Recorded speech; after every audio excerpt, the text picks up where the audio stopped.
canıyla tarih yazan, canı bahasına torpağı alan, o cavan hayatı yarıda kalan nur üzlü şehidim benim.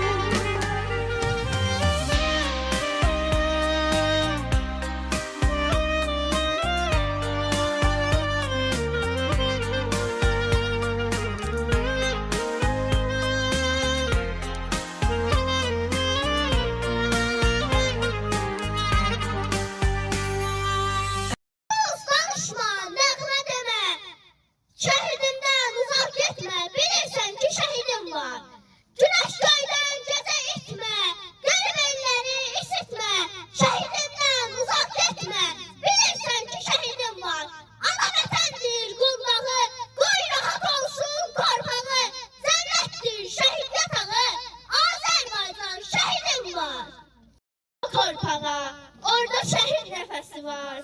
Kan karışmış o palçıkta, sönmüş şehit hevesi var. Kurban olum yavaş gəzir, o dağlarda, o daşlarda, qara şanlı bir ananın, dağlar boyda nalesi var.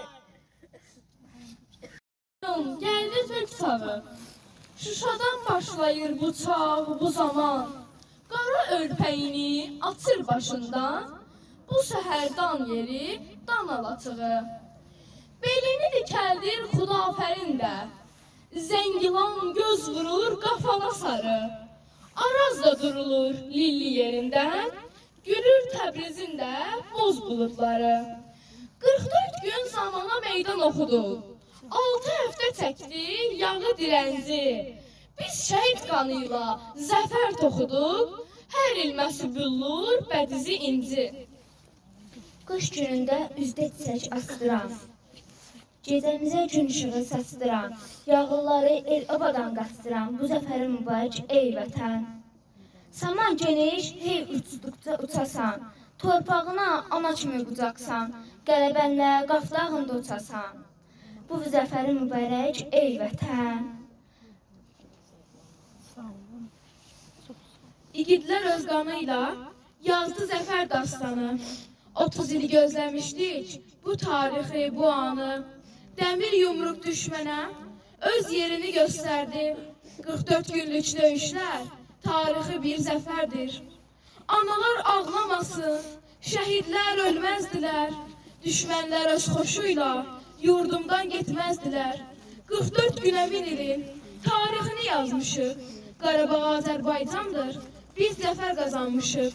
Polad iradəmiz var, sınmarıq, əyilmərik, bir ölüb mindirilən igid mübarizlərik. Elinde silah, elinde bayrak, dedi ya ölüm ya Qarabağ. Vermedi düşmene o bir karış torpak, dedi ya ölüm ya Qarabağ. Balan seninle fəxr eləsin, atan anan qəm yeməsin, başını